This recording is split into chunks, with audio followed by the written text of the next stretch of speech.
Welcome to This Is Now. Today marks the end of Governor Josh Green's first year in office. In a live stream address, he talked about some of the challenges facing the state and the progress he says has been made over the past 12 months. Here's some of what he had to say about the Maui wildfire disaster, as well as making Hawaii more affordable for local families. And will provide housing, medical care, mental health services, and other needed support to displaced families for as long as is necessary.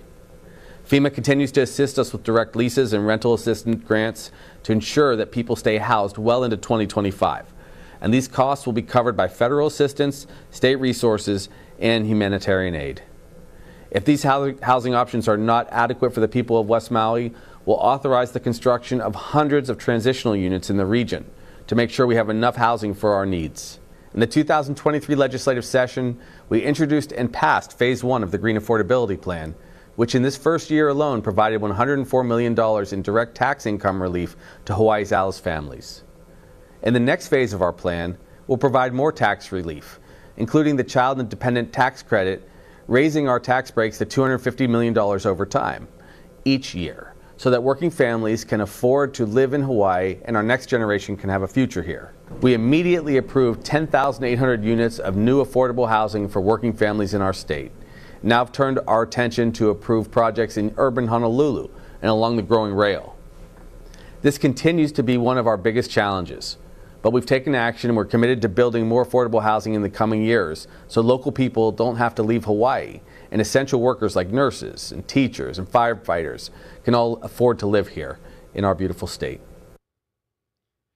Now, coming up after This Is Now, Governor Josh Green will be on Spotlight this afternoon. You can scan the QR code on your screen to get involved in that conversation and submit your questions.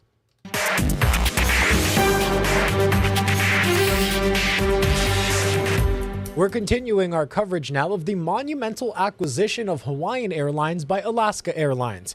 Alaska officials have promised to keep Hawaiian's distinctive branding when the $1.9 billion deal closes, which is still subject to approval. It would be a welcome sight for local travelers who have flown with Hawaiian for generations. Passengers we spoke with say they are hopeful but skeptical. That's the last local airlines. I love it. We fly on it. Hopefully it sticks around. I love the service, just the Hawaiian feel of Hawaiian Airlines. I'm hoping it'll stay more Hawaiian than Alaskan. Now, details on traveler benefits and the Hawaiian credit card are still pending. It could take a year for the feds to sign off on the deal. The Biden administration has in the past opposed airline consolidation. A 77-year-old man was hurt after a hard landing in West Oahu. We're told two men were on board a small plane when the pilot came down in a construction site just before 1 yesterday afternoon. The plane's propeller detached from the aircraft on Kapolei Kai Street. The Diamond DA-40 belongs to Galvin's Flight Services Hawaii. The injured man was taken to the hospital in serious condition. The other refused medical care.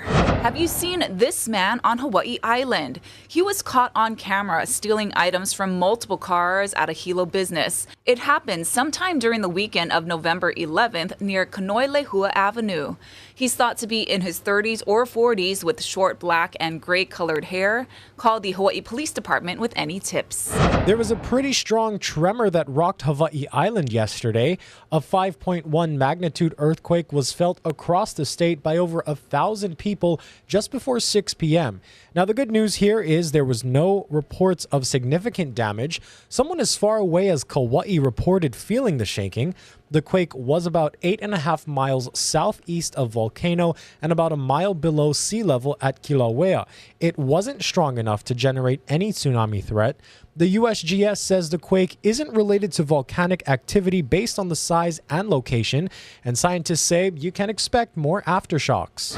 Now to incredible video in a national story. Police in Arlington, Virginia were serving a search warrant on a home when it suddenly exploded. Nicole Skenga has more from Arlington.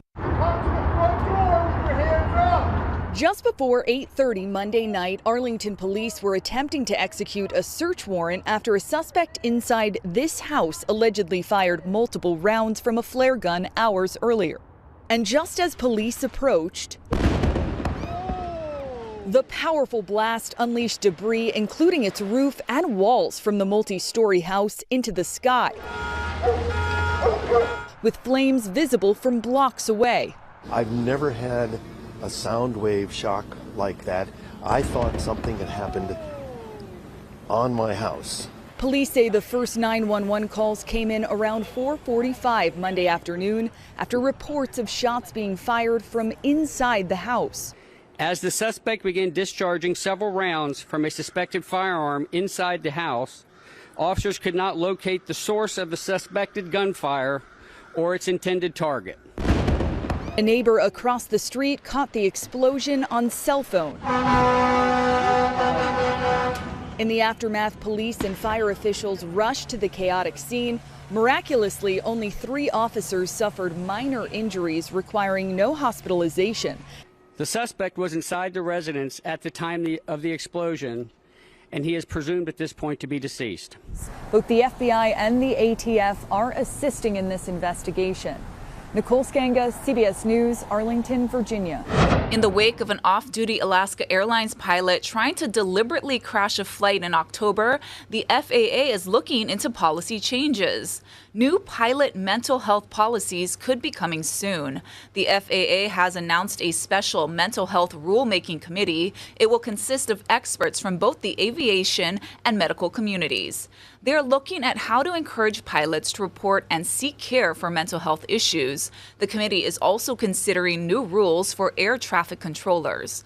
Any recommendations will be submitted to the FAA by the end of March. This announcement comes one day before the first ever National Transportation Safety Board Summit on pilot mental health.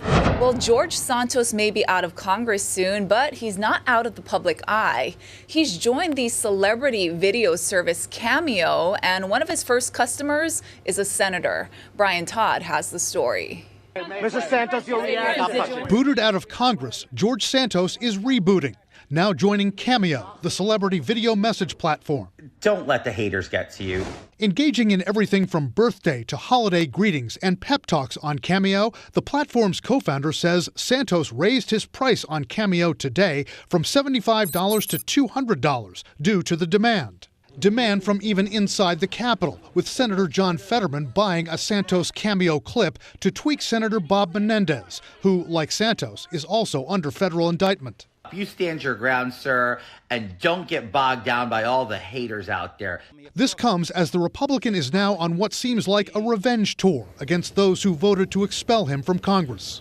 That is going to be the undoing of a lot of members of this body, because this will haunt them in the future. Santos has already gone after 4 House members on X, threatening to file ethics complaints. Usually you see revenge as this sort of dish that they do more privately, and they find sort of a moment where, to serve it cold. But here, he's serving it hot, he's coming on Twitter, and he's definitely trying to make a bomb and make an explosion with what he says. NBC's Saturday Night Live gave Santos a send-off this past weekend with a Wolf Blitzer impersonator. Disgraced and now expelled Congressman George Santos is giving his final press conference. Okay, enough! But Santos is hinting he'll dictate his own career in the public eye, now that he's cut off from his $174,000 a year House salary and benefits. I'll definitely be writing a book. I have refused every single offer for a documentary. And he said he won't rule out something other disgraced politicians have done, a possible appearance on ABC's Dancing with the Stars. Maybe in the future, if I find the chutzpah to go on television and embarrass myself with my 4 left feet, maybe. But Santos also has to contend with a federal trial next year on 23 charges, ranging from identity theft to wire fraud to using donor money for Botox. He's pleaded not guilty. As for how that could affect his media career, the things that used to get you pushed out and make you disappear from politics and maybe the public eye is now maybe raising your elevation a lot higher, especially since he refused to sort of back away from it in sort of a Trump-like approach. Back here at home, the police union is calling on the city to help finalize the hazard pay for HPD officers who worked during the COVID shutdowns.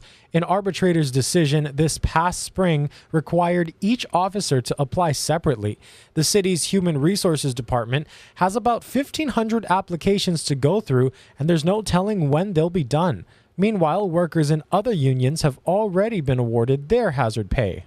We hope that the mayor and the county will come to us and try and settle this outside of this large process. It would be in the best interest of both parties, really, to try to come to some resolution, identifying the number of individuals who were exposed and the level of exposure that all of them experienced. Every county has a hazard pay case pending with the union.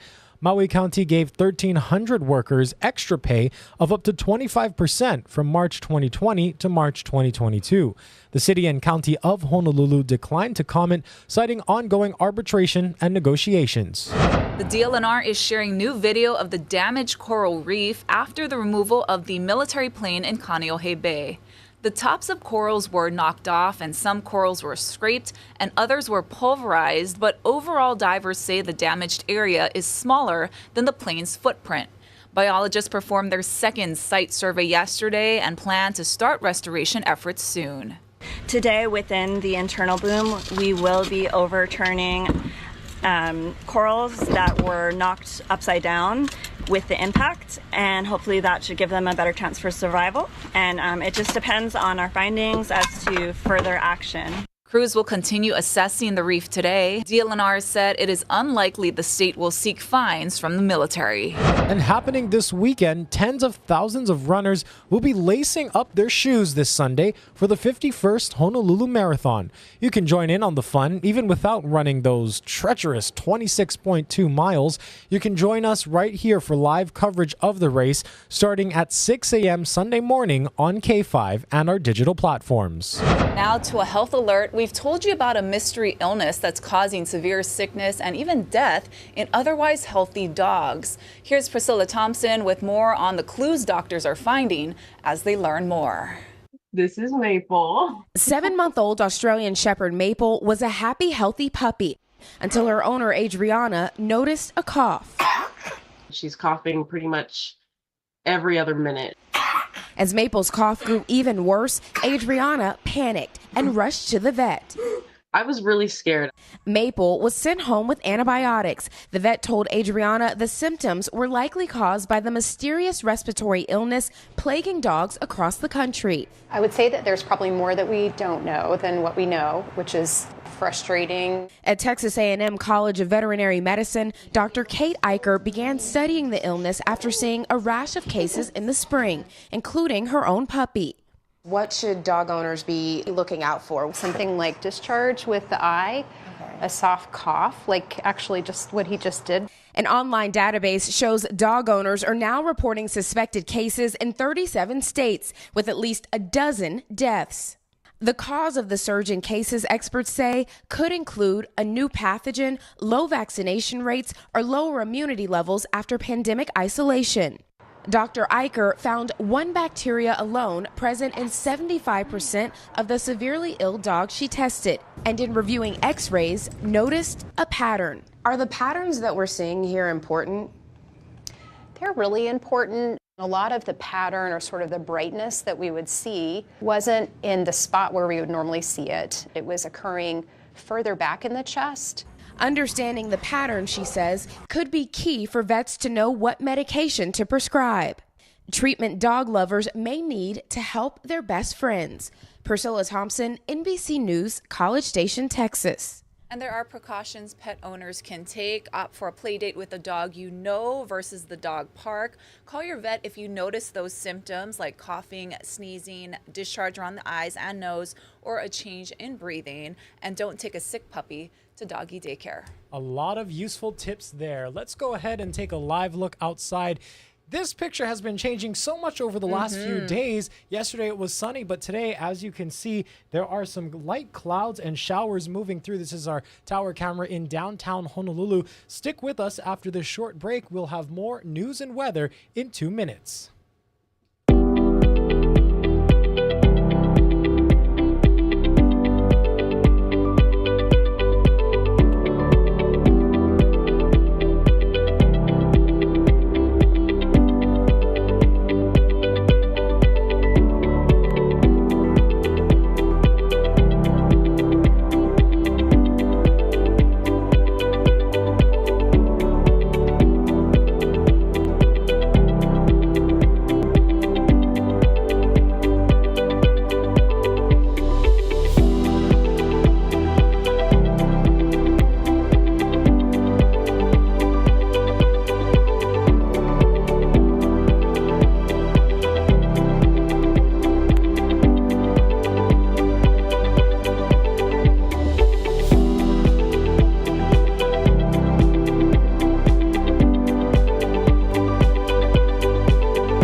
We got some lingering moisture from this passing disturbance, but not a lot of rain, right? We know that Oahu's getting some rain while the rest of the islands look rather dry. And this disturbance is going to pull away by later today. We're going to see fairly drier conditions with a few leftover showers.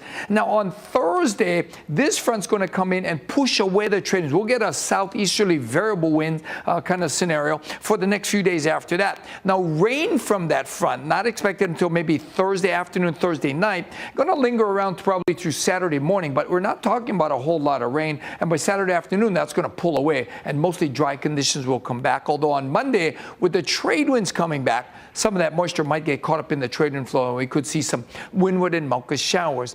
Now, the thing you'll notice today, after these showers dry up, are those breezy winds picking up 15 to 25. Going to be windy today and tomorrow. And then when that front comes in, it's going to push away the trade winds. Variable winds take over going into the weekend. And again, late Thursday to early Saturday, that's when we'll see a few more clouds and a few more showers, but still not a lot of rain. It's not going to be a washout. And remember, the first alert today is for that high surf warning for north and west shores.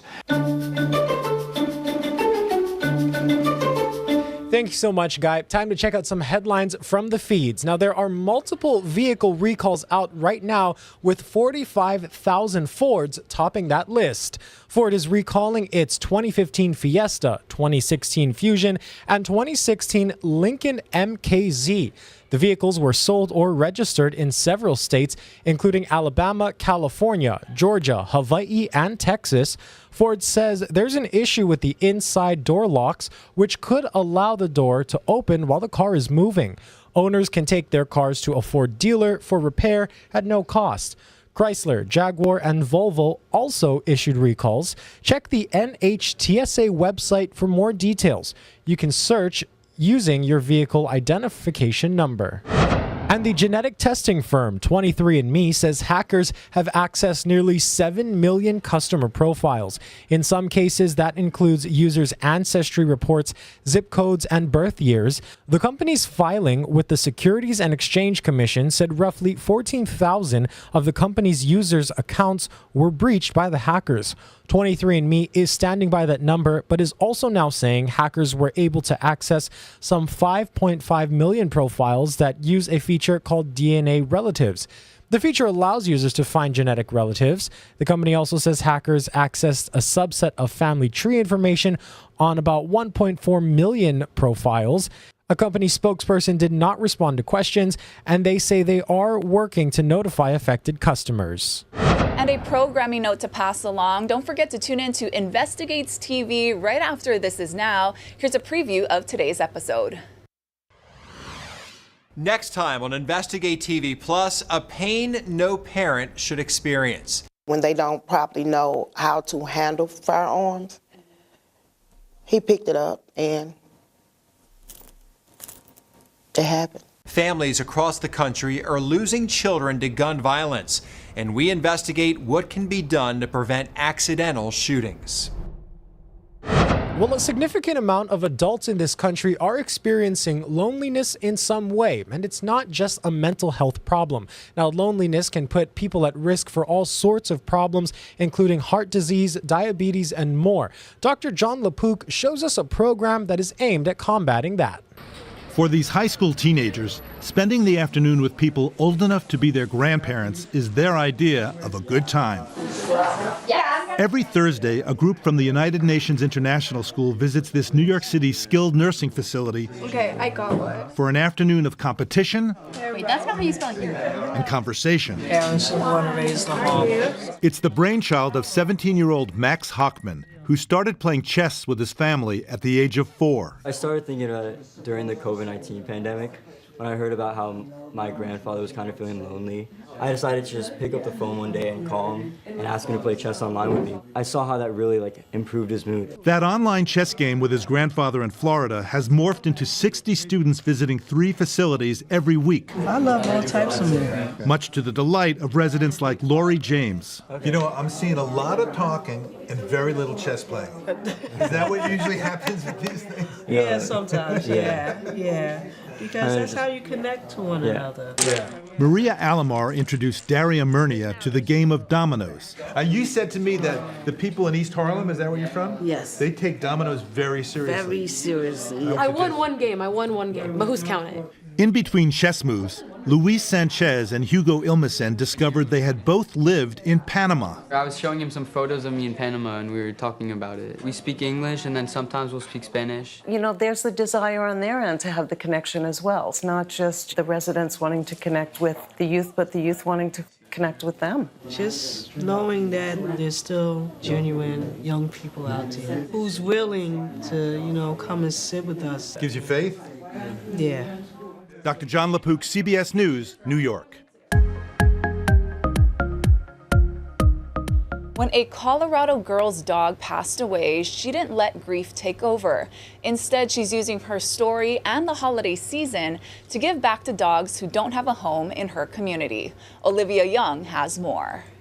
She was a border collie mix and her name was Bella. It was around Christmas last year when Millie Kukuchka lost her best friend, the dog she'd had since she was a baby. It's been really hard the last year to watch her struggle with that. But this Christmas, Millie decided to help other pets. I thought it was sad that pets didn't have owners, especially around the holidays. We asked her for her Christmas list and what she wanted for Christmas.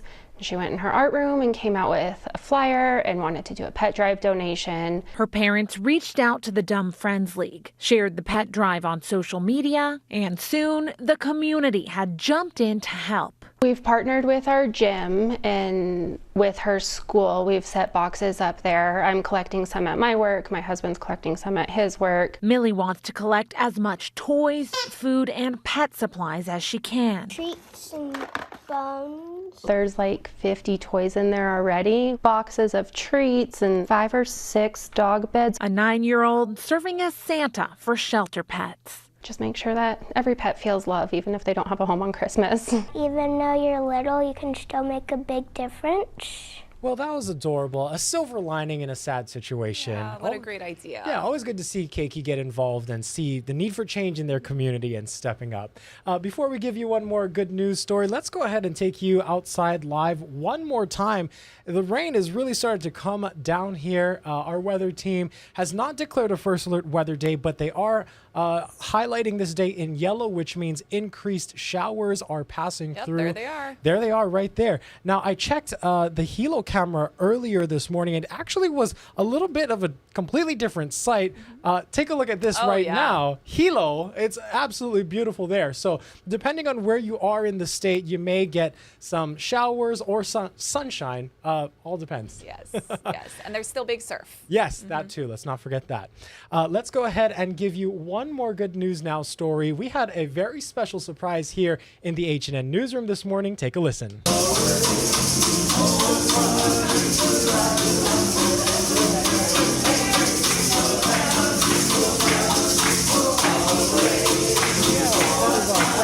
Hawaiian Airlines, they make this trip to our newsroom every single year, and it's always so fun when they do it because all of a sudden we just hear ho ho ho and Santa comes around the corner. Well, I was pulling into the parking garage and I didn't know this. They come in a Waikiki trolley. Oh, do they really? Yeah, I know. Oh, so wow. I was pulling up and Santa was too in the trolley. Yeah. So cute. We're gonna we love it. We do. Thank you guys so much, Hawaiian Airlines. We're gonna end today's show on this. Thank you all so much for watching.